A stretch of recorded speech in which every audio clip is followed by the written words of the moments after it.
Captain, yes sir. अरे वो क्या कर रहे हैं वहाँ? बस आपकी सेवा में लगे हैं। मेरे सेवा में? ये बढ़िया दृश्य देख रहे हैं। ये क्या दृश्य? मेरी सेवा में नहीं, मेरे दर्शकों की सेवा में ना। हाँ, ये दृश्य देख रहे हैं। ये सारी समस्त दर्शकों के लिए अच्छी लग रही है।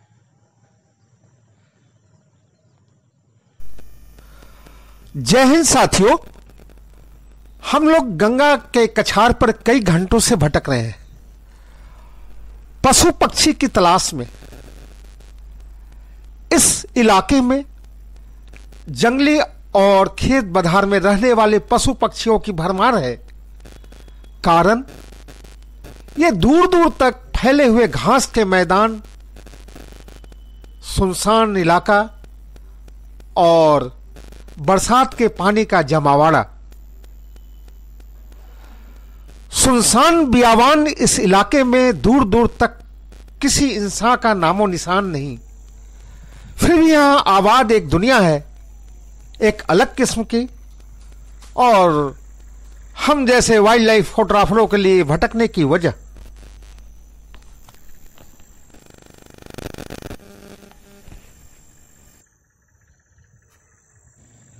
साथियों, ये घास का मैदान साइबेरिया के घास के मैदान की तरह ही बहुत विशाल है। यह एक प्राकृतिक संसाधन है जो कि दियारा क्षेत्र के पशुओं के लिए आहार के स्रोत के रूप में अति महत्वपूर्ण है। यहाँ पर घास उगने की विशेष मात्रा होने के कारण यहाँ के प्राणियों को पोषण प्रदान करने में मदद करता है। यह इसके अलावा ये घास के मैदान एक महत्वपूर्ण वानस्पतिक चक्र का हिस्सा भी है। इसमें हर साल बाढ़ आती है और बाढ़ के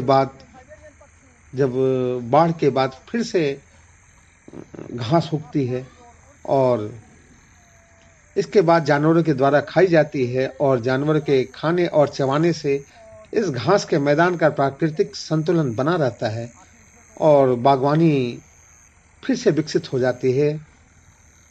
और ये चक्र चलता ही रहता है, चलता ही रहता है, चलता ही रहता है। हर साल इन घास के मैदानों का वन्यजीवी जीवन पर भी बहुत असर पड़ता है। यहाँ पर अनेक प्रकार के जानवर जैसे कि सियार, बनबिलार, गीदड़, साहिल, नीलगाय, लकड़बग्घा, ये सब बहुत अधिक मात्रा में पाए जाते हैं और इन जानवरों के लिए ये घास का मैदान महत्वपूर्ण संरक्षण क्षेत्र का कार्य करता है। और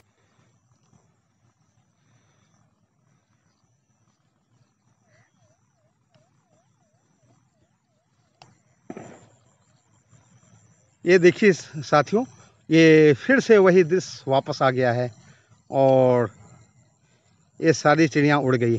खैर, चिड़िया वहीं बैठी है फिर से और उनका एक बहुत बड़ा ये आश्रय है। इस इलाके में कहीं भी आपका सामना इन जानवरों से हो सकता है और इन्हीं की तलाश में हम लोग निकले हैं। और आज तो अभी तक ऐसे कोई जानवर मिले नहीं।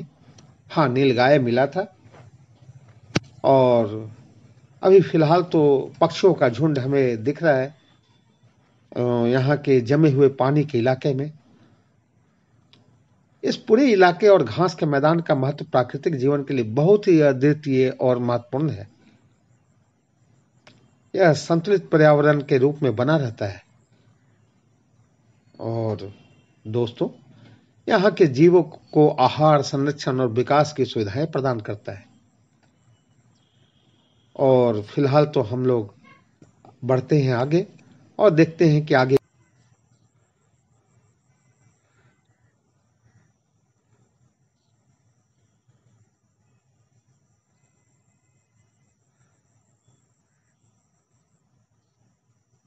साथियों, कैमरा मैंने जूम कर दिया है। अब उम्मीद है कि ये चिड़िया उड़ने ही वाली है। तकरीबन 500 मीटर की दूरी पर यह चिड़िया है। ये उड़ गई, उड़ गई, उड़ गई, उड़ गई, उड़ गई। ये देखिए, आहा हा हा, क्या खूबसूरत नज़ारा है साथियों, क्या खूबसूरत नज़ारा है। ये दिन का लाइट थोड़ा तेज रहता तो ये खूबसूरती और भी बेहतर होती। ये आप देख सकते हैं।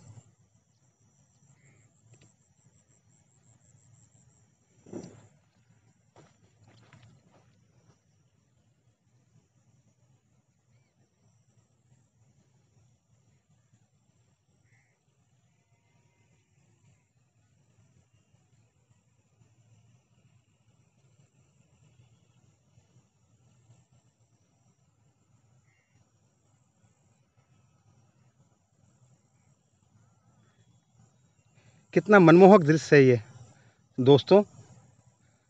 इस दृश्य की तलाश में तो दिन भर हम लोग भटक रहे थे।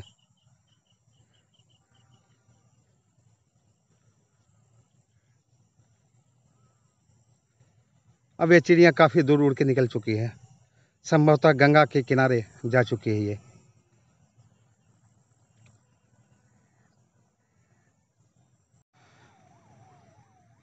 साथियों, ये सूरज के चारों तरफ अंधेरा घिरता जा रहा है और वो पीछे आप देख सकते हैं काउबॉय लोग और उनकी गाय भैंसें वहाँ चर रही हैं और तकरीबन यहाँ से 1-1.5 किलोमीटर की दूरी पर वो ओवरब्रिज है और हमारे सामने है कैप्टन।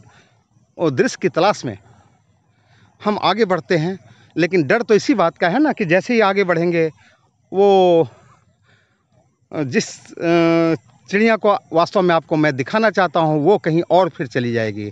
फिर भी मैं कोशिश तो करता ही रहूँगा साथियों, ये तो करना लाजमी है। साथियों, आप ये देख सकते हैं, ये जिस दृश्य को आप स्लाइड करते हैं ना, कितनी मुश्किल से हम लोग एक एक दृश्य के लिए परेशान रहते हैं। अब देखिए ना, हमारे सामने जो कैमरामैन साहब हैं, अजय भैया हैं हमारे, एक्चुअली मेरे भाई हैं हमारे, और वो और हम ये बैग में नाश्ता पानी और कैमरा लेकर के दोपहर से चक्कर मार रहे हैं। और ये पंचोप्पा इलाका है साथियों, सारण जिला का पंचोप्पा। मैंने पहले भी दूसरे वीडियो में बताया था पंचोप्पा क्या होता है, वो बताने की आवश्यकता हम नहीं समझते हैं, हालांकि फिर भी आपको बता देते हैं कि पंचोप्पा उस इलाके को कहते हैं जहाँ पानी बाढ़ का आता है, कुछ समय रहता है और उसमें ये इस तरह से धीरे धीरे पानी वो सूख जाता है, वो इलाका जो है पंचोप्पा कहलाता है साथियों। और ये अभी यहाँ साइबेरियन पक्षी बहुत ज़्यादा मात्रा में था ना भैया?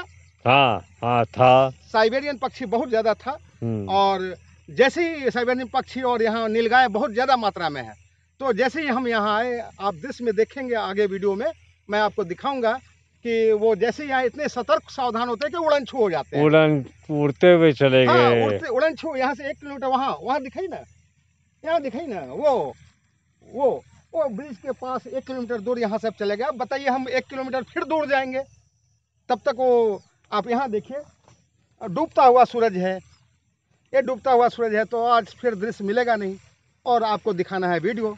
तो प्लीज़ स्लाइड मत किया कीजिए, वीडियो आगे बढ़ा के मत देखा कीजिए और पूरा वीडियो देखा कीजिए दोस्तों, बहुत मेहनत लगता है।